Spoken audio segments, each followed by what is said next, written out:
Sir Pawan Kalyan విషయం మీరు తీశారు కాబట్టి అంటే ప్రజలలో కూడా పెద్ద ఎత్తున చర్చ వస్తుంది. ఏంటంటే గతంలో 2 చోట్ల ఓడిపోయాడు, ఒకే ఒక స్థానం దక్కించుకున్నాడు. కానీ ఇప్పుడు ఎక్కడైతే నిలబెట్టాడో వాళ్ళందరూ కూడా గెలిచారు.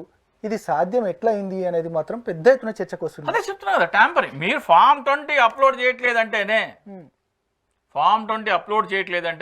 మీరు ఏదో దాచిపెడుతున్నారు. ఓకే, ఫామ్ 20 అప్లోడ్ చేయట్లేదంటే ఏంటి? జస్టిస్ సంజీవ్ ఖన్నా, జస్టిస్ దీపాంకర్ దత్తా ఇచ్చిన జడ్జిమెంట్లో పారా నంబర్ లాస్ట్ పారాని మీరు ఉల్లంఘించినారు. ఇందాక మీరు అడిగినారు, కేవలం 3 మాత్రమే కదా డబ్బులు కట్టినారు, వాళ్ళు 3 మాత్రం వెళ్తే ఏమవుతుంది అని అన్నారు. Justice Sanjiv Khanna, justice Dipankar Datt 26 April 2024 ఇచ్చిన తీర్పు ప్రకారము 56వ పేజీ 37వ పారా ప్రకారము పోలైన ఓట్లు కౌంట్ చేసిన ఓట్లు టాలీ చేయాలి. దానిని ఫామ్ 20 మీరు పెట్టట్లేదంటే ఆ తీర్పుని మీరు ఉల్లంఘిస్తున్నారు. అది కోర్టు ధిక్కరణ కేసు, అది కంటెంప్ట్ ఆఫ్ సుప్రీం కోర్ట్. ఈ 164 మంది ఎమ్మెల్యేలు, 21 మంది ఎంపీలు ఆ సుప్రీంకోర్టు జడ్జిమెంట్ ఆధారంగా సుప్రీంకోర్టులో కంటెంప్ట్ ఆఫ్ కోర్ట్ వేస్తే చాలు, అవుట్.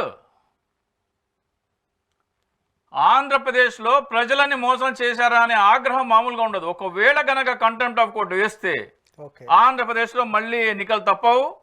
ఆంధ్రప్రదేశ్లో మళ్ళీ ఎన్నికలు వస్తే ప్రజలని మోసం చేశారా, ప్రజాస్వామ్యం మోసం చేశారనే ఆగ్రహం ఈ విపక్షాల ఈ కూటమి మీద ఉంటుంది. నామరూపాలు లేకుండా పోతారు. రివర్స్ 164 కాదు 175/175, వై నాట్ 175 వచ్చిన ఆశ్చర్యం లేదు. అది సాధ్యమవుతుంది అంటారా? కంటెంప్ట్ ఆఫ్ కోర్ట్ వేయాలి కదా వీళ్ళు.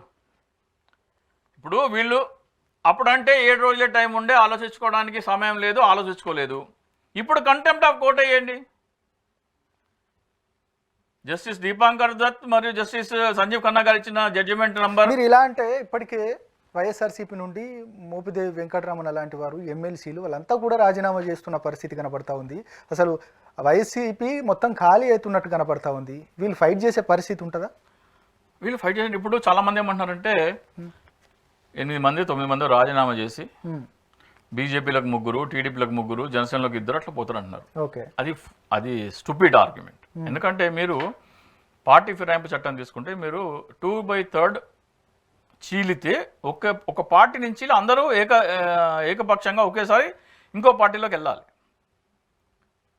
ఓకే, అప్పుడు అయితే అందరు కలిసి బీజేపీలోకి వెళ్ళాలి, లేకపోతే అందరు కలిసి టీడీపీలోకి వెళ్ళాలి. అది సాధ్యం. అందరు కలిసి జనసేనలోకి వెళ్తారని నేనైతే అనుకోవట్లేదు. సో అందరూ కలిసి అయితే పార్టీ ఫిరాయింపుల చట్టం ప్రకారం 3 పార్టీలకు వెళ్ళటం అయితే కుదరదు. ఓకే, 3 పార్టీలకు వెళ్ళాలంటే ఏం చేయాలి? వాళ్ళు రాజీనామా చేయాలి. వాళ్ళు రాజీనామా చేస్తే మళ్ళీ ఉప ఎన్నిక వస్తుంది రాజ్యసభలో. రాజ్యసభకి ఉప ఎన్నికలు వస్తే ఓటేసేది అందరు ఎవరు? ఎమ్మెల్యేలు 175లో 164 వీళ్ళ దగ్గరే ఉన్నారు. సో వాళ్ళే రాజీనామా చేయించి వాళ్ళ చేత గెలిపించుకుంటారు. కానీ ఇది ఆపాలంటే ఏం చేయాలి? ఈ 164 మంది కంటెంప్ట్ ఆఫ్ కోర్ట్ వేయచ్చు. ఓకే, నువ్వు ఫస్ట్ ఇది ఆపు బాబు.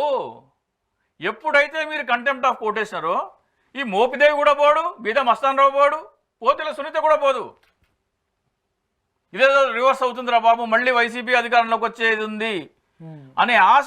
వీళ్ళందరూ ఎందుకోసం వచ్చినారు? ప్రజలు సేవ్ చేయడం కోసం వచ్చినారు. గెలవని వాళ్ళందరికీ తీసుకొచ్చి జగన్మోహన్ రెడ్డి నెత్తి మీద కిరీటం పెట్టి వాళ్ళని రాజ్యసభ పంపిస్తున్నారు. కానీ వీళ్ళకి ప్రజాక్షేత్రంలో గెలిచిన మొక్కలు అయితే కావు అవి.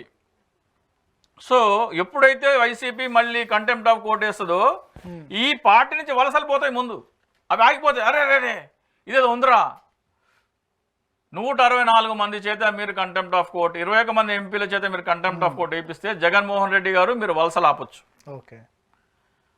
తిరగరాయొచ్చు. ఎన్నికల ఫలితాలని మీరు తిరగరాయొచ్చు. ప్రతి ఒక్క బూత్లో ఆ బూత్ ఏజెంట్ ఉంటాడు కదా. నేను పోలింగ్ అయిన రోజు సాయంత్రం సీల్ పెట్టినాక మనకి ఇచ్చిన లెక్క ప్రకారం మనము 800 ఓట్లే పడినాయి మన దగ్గర. 1200 ఓట్లలో 800 పడితే వీళ్ళేమి 900, 1000 కౌంట్ చేస్తున్నారు, 1100 కౌంట్ చేస్తున్నారు. ఏంది ఎట్లా వచ్చినాయి? ఆ కాగితం బయటికి తీస్తారు, ఇది బయటికి తీస్తారు. ఏంది లెక్క చెప్పు అంటారు. అట్లా ప్రతి ఒక్క నియోజకవర్గంలో రాష్ట్ర వ్యాప్తంగా